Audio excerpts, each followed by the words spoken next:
Adán Díaz, tengo 32 años, soy salmantino de Peñaranda de Bracamonte y bueno, la principal actividad que he podido desarrollar en estos años de trayectoria vital prácticamente ha sido la política en varios ámbitos. Soy primer teniente de alcalde del Ayuntamiento de Peñaranda de Bracamonte desde hace casi 10 años, va a hacer 10 años ahora en el mes de junio, y también he tenido el honor de ser senador por designación autonómica de las Cortes de Castilla y León desde el año 2019 hasta hace apenas 10 días. O sea que bueno, esa es una parte de la trayectoria más institucional. La parte más política, pues he desempeñado varios cargos, tanto en el PSOE de Castilla y León como en el de Salamanca, y también he sido secretario general de Juventudes Socialistas de Castilla y León hasta también hace 3 meses prácticamente. Ha sido un año de cambios este. Muy bien. Bueno, y a mí algo personalmente que me llama la atención, es un poco para romper el hielo, es que últimamente hay políticos que salen muy joven. Tú has dicho llevas 10 años, todavía eres joven, tienes 32, es decir, empezaste con 22 años. ¿Cuándo realmente supiste que tu vocación era esta y te querías dedicar 100% a la política?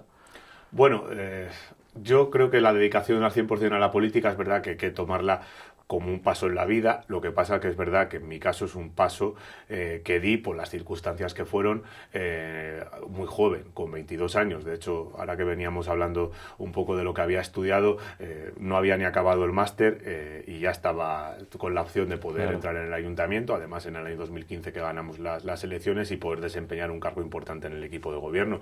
La vocación, en cualquier caso, nace antes de ese momento. Yo siempre he sido una persona que me considero inquieta, de estar en todos los fregados que había prácticamente desde la época del instituto. He sido delegado de clase, he formado parte del consejo escolar. Siempre te ha gustado. Siempre he estado muy involucrado en ese tipo de cuestiones.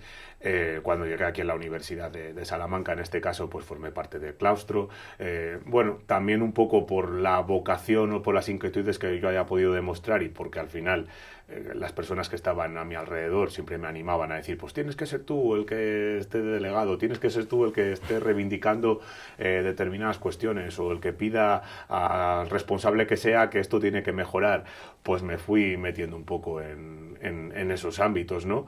Siempre desde una óptica más progresista, y bueno, luego di el paso en el año 2012, si no me equivoco, de afiliarme al Partido Socialista y a Juventudes Socialistas, y he tenido suerte, ¿no? He tenido suerte, creo que también a base de mucho trabajo, de mucho movimiento, de mucho tiempo dedicado, pero también he tenido la confianza de muchos compañeros para poder desempeñar cargos de mucha relevancia, siendo un chavalín prácticamente. Sí. O sea, que tú ya cuando estabas en bachillerato lo tenías claro, que lo tuyo era las ciencias políticas, y no dudaste. Me gustaba mucho siempre la historia y todo lo relacionado con la política. De hecho, en bachillerato tuve un segundo bachillerato un poco complicado, como más gente. Al final conseguí aprobar todas las asignaturas, pero se me daba muy bien historia, geografía, historia del arte, la parte más relacionada con humanidades, también con algo de ciencias sociales, y por eso también opté por estudiar historia, aunque siempre me ha gustado mucho la política y lógicamente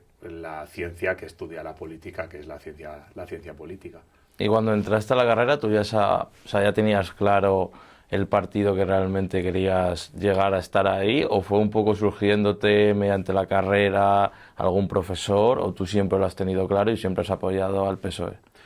Vengo de una familia que no tiene una tradición política. Muchas personas de mi edad o más mayores al final acaban involucrándose en política porque tienen algún familiar, tu padre, tu madre, o algún tío que ha participado en política de alguna manera, y eso a veces hace pues bien que la gente de alrededor o quiera animarse a participar o que lo aborrezca, que también ocurre, ¿no? Porque quienes están cerca de quienes estamos en política saben que también es sacrificado, que tienes que dedicarle mucho tiempo, y precisamente por eso a lo mejor no te gusta la política. Yo vengo de un caso diferente, no tengo ningún precedente cercano que haya participado en política, y es verdad que ha sido una cosa que, bueno, pues de motu propio, por interés personal, siempre he querido desarrollar. Con respecto al partido, pues sí que es verdad que yo siempre me he sentido mucho más representado por los valores que tiene el partido. O sea, antes de entrar allá a la carrera y todo. Sí, o sea, era una cosa que más o menos lo tenía decidido. Luego en la universidad siempre se perfila mucho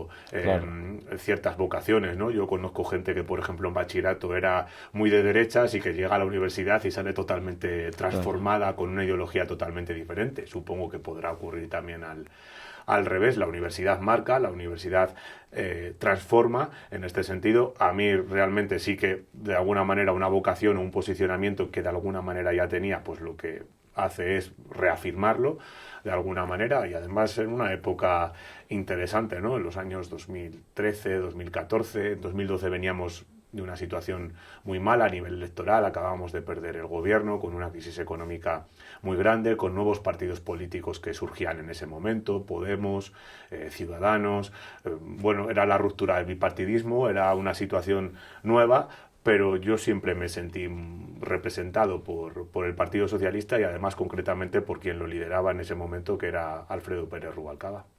Perfecto. Y luego, claro, tú has dicho que eres de Peñaranda, entonces trabajas allí. Y bueno, al ser un municipio, ¿tú crees que realmente, porque digamos, al fin y al cabo vuestra labor tampoco es tan reconocida en vuestros medios, al fin y al cabo si sale algo del PSOE o del PP, siempre se van a las caras más visibles, los que trabajan en Moncloa, en Madrid. ¿Vosotros creéis que desempeñáis también una función de bastante valor hacia el ciudadano, por ejemplo, de Peñaranda o de Salamanca? Quien está en un ayuntamiento al final hace una política muy cercana, una política del día a día que los ciudadanos valoran o critican también con más dureza, por así decirlo, porque al final es verdad que al presidente del gobierno o a un ministro le ves por la tele Claro. y ya, pero a un concejal o a la alcaldesa, en este caso, nos ven día a día en la calle y nos pueden decir, oye, pues esto sigue mal, y alguna vez también, no en la mayoría de casos hay que decirlo, pero alguno hay, también te dicen, oye, gracias, que se ha podido arreglar esto, y es una política muy bonita, es muy sacrificada, también es verdad, porque hasta cierto punto pierdes un nivel de privacidad casi total y en ambientes más pequeños, y Peñaranda para lo que es Salamanca es un municipio grande, pero es verdad que al fin y al cabo nos conocemos todos y un vecino no tiene ningún problema en decirte algo un martes por la mañana que vas por la plaza yendo al ayuntamiento, o el domingo de Ramos tomando algo porque te han visto allí, porque te tienen que comentar algo, ¿no? Esa es una política, como digo, para mí muy bonita.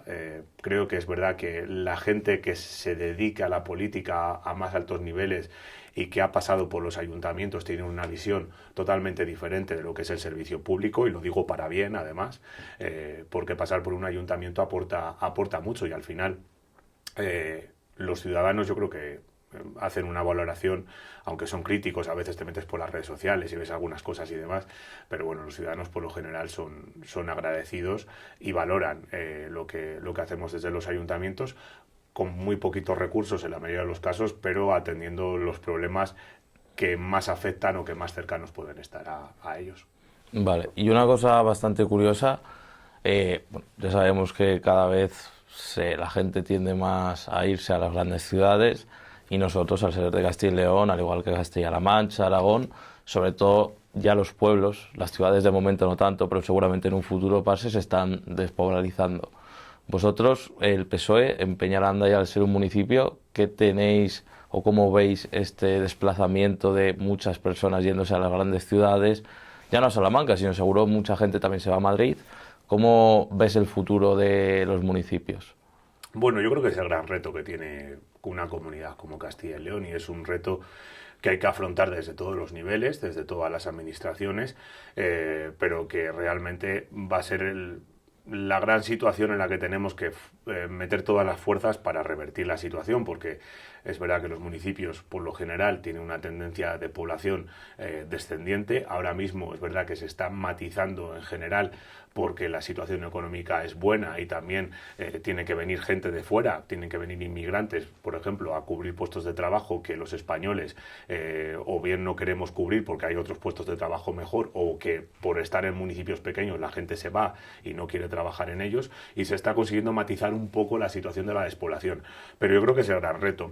Peñaranda en este sentido, es verdad que hemos venido de unos años en los que ha habido una tendencia de pérdida ligera de población, pero ahora mismo ya estamos en una situación de estabilización y de subida, y fundamentalmente eso se está consiguiendo porque haya servicios y porque haya empleo. Los servicios son fundamentales para que al final cualquier persona se quiera plantear quedarse allí o formar una familia, tener unos buenos servicios educativos. Hay varios centros, uno concertado, hay 2 públicos, hay incluso capacidad para poder elegir, hay buenas dotaciones públicas, tenemos una biblioteca fantástica, piscina climatizada, hay clubes deportivos que dinamizan la actividad de lunes a viernes, escuela municipal de música, bueno, muchas cuestiones que además fundamentalmente dependen del ayuntamiento y que funcionan bien. Hay escuela también de idiomas, por ejemplo, y luego estamos viviendo una situación positiva en el sentido de que hay una gran empresa, una empresa de bollería industrial que tiene empleados ahora mismo a más de 200 personas, Dulca, ¿no? que es Dulca, que además el 80% prácticamente de la plantilla es de mujeres, que uno de los grandes problemas que hay en el medio rural es que pues las mujeres se van con más facilidad que los hombres y también hay una masculinización muy importante. El hecho de que haya un 80% de mujeres trabajando en esa planta, que además se está ampliando, que da trabajo no solo a mucha gente de Peñaranda, sino a mucha gente de los municipios de alrededor de la comarca, y que es fundamental para el sostenimiento de la población de toda la comarca en sí, es fundamental. Esta planta ahora mismo está en un proceso de ampliación. Yo creo que podemos estar hablando de que en poco tiempo haya incluso hasta un centenar más de personas trabajando allí. Se está construyendo enfrente justo en la carretera de Madrid un nuevo polígono industrial con suelo, aunque es un polígono que ha desarrollado un empresario a nivel privado o particular, pero que va a poner a disposición suelo industrial para que, a un precio que yo creo que no será muy alto, para que se puedan instalar nuevas empresas, y eso es fundamental. Venimos también de una situación en la que se ha creado un macromatadero también hace 5 o 6 años que está dando también trabajo a mucha gente joven. Bueno, de alguna manera estamos intentando ser un oasis dentro de la situación de decadencia que puede tener la comunidad autónoma y que muy especialmente tiene las provincias que están situadas en el extremo occidental, Salamanca, Zamora y León, donde estamos viendo que la pérdida de población es muy alta y mucho más acuciante que en otras provincias de la comunidad. Pero yo también aquí lo que pediría es, especialmente a la Junta, que tenga de verdad una estrategia para hacer frente al reto demográfico, que tenga una situación en la cual se pueda ordenar el territorio para que los servicios públicos estén a disposición de una manera homogénea de todos los ciudadanos, independientemente de que vivan en el barrio de Garrido. Exacto. O en un pueblo, en Navas Frías, por ejemplo, que es un pueblo que está en la comarca de Ciudad Rodrigo y prácticamente tienes que salir de España para acceder a él, pero que haya unos servicios que estén cercanos de todos los ciudadanos y que la gente no tenga que preocuparse porque a lo mejor si tienes un problema de salud muy grave, ¿quién me va a venir a buscar? ¿Quién me va a venir a atender? No viene el médico a prestar a la consulta del municipio. Son cuestiones que yo creo que atender mejor. Sí, o sea, yo creo que también es el reto más fuerte que tiene ya no el Partido Socialista, sino cualquier partido que salga en Castilla y León. Intentar tratar ese tema de población. Y bueno, ahora yéndonos a tu partido, ¿cómo ves a Pedro Sánchez? O sea, ¿crees que, por ejemplo, en las próximas elecciones lo ves realmente que puede volver a salir presidente? Bueno, vamos a ver, vivimos una situación política muy compleja, ¿no? Estos años han sido una locura. Yo he tenido el privilegio de verlo siendo testigo directo, ¿no? Allí en Madrid hasta hace una semana. Y estamos viendo cómo, a pesar de todo, yo creo que hay una capacidad de resistencia muy grande por parte del presidente. Yo creo que ahora mismo lo que hay que pensar es en que se agote la legislatura, pero que se agote la legislatura también haciéndola viable, que se puedan aprobar leyes, que ojalá se puedan aprobar unos presupuestos generales del Estado, con una situación de tanta fragmentación parlamentaria que es realmente complicado. Ya era complicado la anterior legislatura, esta legislatura lo es todavía más, porque ahora mismo con la situación que hay en el Congreso ni hay una capacidad por parte del Partido Popular para generar una alternativa al gobierno actual, que lo podrían plantear mediante una moción de censura que no se presenta, y ni tampoco se ve que haya una facilidad por parte del gobierno actual para poder aprobar determinados proyectos de ley. Entonces, bueno, yo creo que más allá de eso, la situación económica del país es positiva. Estamos viviendo también en un contexto internacional de muchísima incertidumbre, de muchísimos cambios, con lo que está ocurriendo en los Estados Unidos, que ha puesto el mundo patas arriba prácticamente, con los auges también de partidos extremistas en los gobiernos en muchos países de la Unión Europea.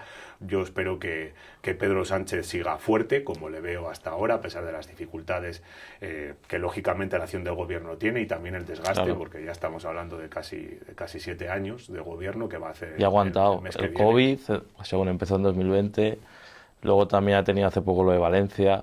El volcán, la Filovera, ahora el apagón de la semana pasada. Yo realmente parece de película a veces de ficción, ¿no? Pero creo que también Pedro Sánchez ha demostrado que precisamente en esos momentos de dificultad extrema que ha vivido el país y el mundo entero, en casos como puede ser el COVID, o la guerra de Rusia y Ucrania. Guerra de Rusia y Ucrania. Ahora mismo estamos también viendo cómo hay una situación internacional en India y Pakistán que vamos a ver en qué deriva, pero estamos hablando de potencias nucleares que pueden generar un conflicto, aunque sea muy lejano en este caso, pero que pueden generar un conflicto que puede cambiarlo todo. Yo creo que ante esta situación de complejidad, Pedro Sánchez siempre se ha crecido y siempre ha mostrado una respuesta que creo que al final los ciudadanos han valorado, como digo, en un contexto complicado como el que tiene ahora mismo el gobierno con la situación parlamentaria que hay. Vale, y ahora ya yéndonos un poco a la parte final, ya son preguntas más rápidas, más cómodas, si alguna no quieras contestar, no pasa nada. De lo que tú has sido consciente, desde que tú has crecido, has tenido uso de raciocinio, ¿cuál dirías que es el mejor presidente del PSOE que has visto? Claro, yo nací en el año 92, lógicamente en ese momento el presidente del gobierno era Felipe González, pero no puedo tener un recuerdo de esa época porque cuando Felipe González dejó el gobierno yo tenía 3 años y medio. Si uno hace un contexto general a nivel de conocimiento de lo que ha supuesto el impacto de unos gobiernos u otros, creo que por la España que se encontró y por la España que dejó el presidente que más transformaciones ha logrado para España, creo que ha sido Felipe González. De lo que yo he podido vivir por mi trayectoria vital desde el año 92 hasta hoy, pues hombre, la verdad es que valoro mucho lo que Zapatero, por ejemplo, hizo en materia de derechos sociales, de poner a España en la vanguardia en muchísimas cuestiones, pero si tengo que meter en un cóctel toda la complejidad que hay, la buena situación económica y los logros que también se han conseguido en esta época, también porque lo he conocido de primera mano, quizá me quedaría con Pedro Sánchez. Vale. Y ahora, si tuvieras que definir a cada partido político en una palabra, empezando por el tuyo, por el PSOE, ¿qué dirías del PSOE? ¿En una palabra o si quieres en 2, 3 palabras? Transformador. Vale. ¿El PP? El PP... frustración ahora mismo. Vox. Radicalismo. Podemos. Pasado. ¿Y Ciudadanos? Una oportunidad perdida. Vale. Y si, por ejemplo, tuvieras que tener una cena, ir a tomar algo con un presidente que esté a la cabeza de uno de estos partidos políticos sin contar el tuyo, que es Pedro Sánchez, ¿con cuál te gustaría tener una conversación y hablar de política, pero aparte un poco de lo que tú quieras para conocerle a él? Quizá, claro, hablando de una persona que lógicamente tampoco conocí como presidente, Adolfo Suárez me parece un personaje a nivel político y personal muy interesante, con el que haber tenido una conversación y haber podido conocer muchas cosas de las que vivió, pues hubiera sido muy interesante. A nivel de irte a tomar una caña, y porque me consta que es una persona dicharachera, con un humor muy gallego y con mucha retranca gallega, quizá con Mariano Rajoy, sí. Vale. Y luego, antes de pasar ya a la última pregunta, ¿qué opinas de lo que pasó? Yo creo que ha sido a nivel político seguramente lo más fuerte de los últimos años, lo que ha ido pasando en Venezuela.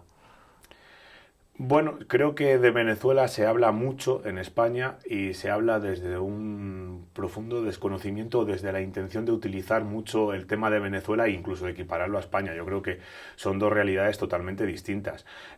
Yo creo que Venezuela es un país que tiene una historia muy compleja, que es verdad que ha derivado en una situación de un autoritarismo vestido de democracia que no es tal, que es lo que tenemos ahora mismo con el régimen de Nicolás Maduro.